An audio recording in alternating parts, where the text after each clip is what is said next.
Hi, this is Dr. Samhita, infertility specialist at Sri Fertility Center, Kondapur branch. So, ఇవాళ మనం discuss చేయబోతున్న topic precautions after embryo transfer. So embryo transfer అయిన తర్వాత ఏం precautions తీసుకోవాలి, మనం వెయిట్ చేస్తాం. సో ఆ బ్లడ్ టెస్ట్ మనకి ఎంబ్రియో ట్రాన్స్ఫర్ తర్వాత పాజిటివ్ వచ్చిందా, ప్రెగ్నెన్సీ వచ్చిందా లేదా అనేది మనం 2 weeks వెయిట్ చేస్తాం. సో వెయిట్ చేసిన తర్వాత మనం బ్లడ్ టెస్ట్ చేసి చూసుకుంటాం. సో ఈ 2 weeks అనేది చాలా స్ట్రెస్ఫుల్ కండిషన్, ఎందుకంటే చాలా రిజల్ట్ ఏం వస్తుందో అనే స్ట్రెస్ అనేది చాలా ఉంటుంది.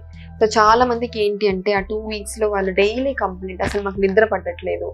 నిద్ర పట్టకపోవడానికి మెయిన్ రీజన్ ఆ స్ట్రెస్. సో స్ట్రెస్ వల్ల ఏంటి అంటే పాజిటివ్ ఏం ఉండదు, ఇంకా నెగిటివ్. ఆ స్ట్రెస్ అనేది ఇంకా నెగిటివ్ ఇంపాక్టే ఉంటుంది, కానీ దానివల్ల పాజిటివ్ ఇంపాక్ట్ అంటూ ఏమి ఉండదు.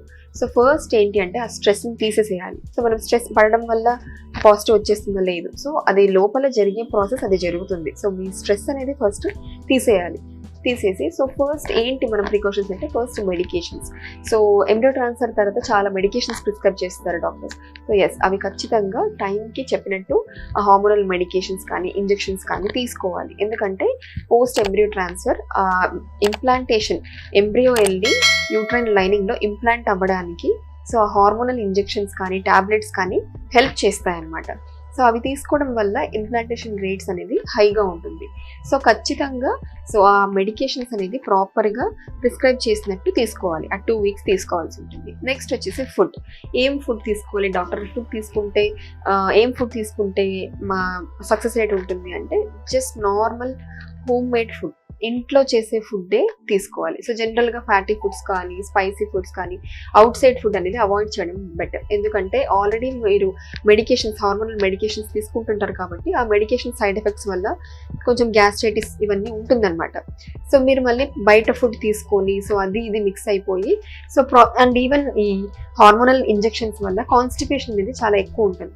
సో బెటర్ వచ్చేసి ఫ్రెష్ లీఫీ వెజిటేబుల్స్ ఎక్కువ తీసుకోండి. సో దీనివల్ల ఏంటి అంటే కాన్స్టిపేషన్ అనేది ఉండదు. సో డైట్ వచ్చేసి ఇంట్లో చేసిన ఫుడ్ తీసుకోవడం, ఇంట్లో చేసిన ఫుడ్ ప్రిఫరబుల్ అనమాట.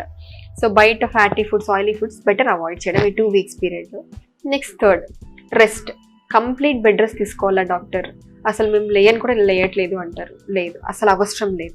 కంప్లీట్ బెడ్ రెస్ట్ అనేది అస్సలు అవసరం లేదు. దానివల్ల ఇంకా సైడ్ ఎఫెక్ట్స్, బికాస్ మీరు కంప్లీట్ బెడ్ రెస్ట్లో ఉండడం వల్ల ఏంటంటే ఆ బ్లడ్ అంతా అనేది క్లాట్ అయిపోవడానికి ఛాన్సెస్ ఎక్కువ ఉంటుంది.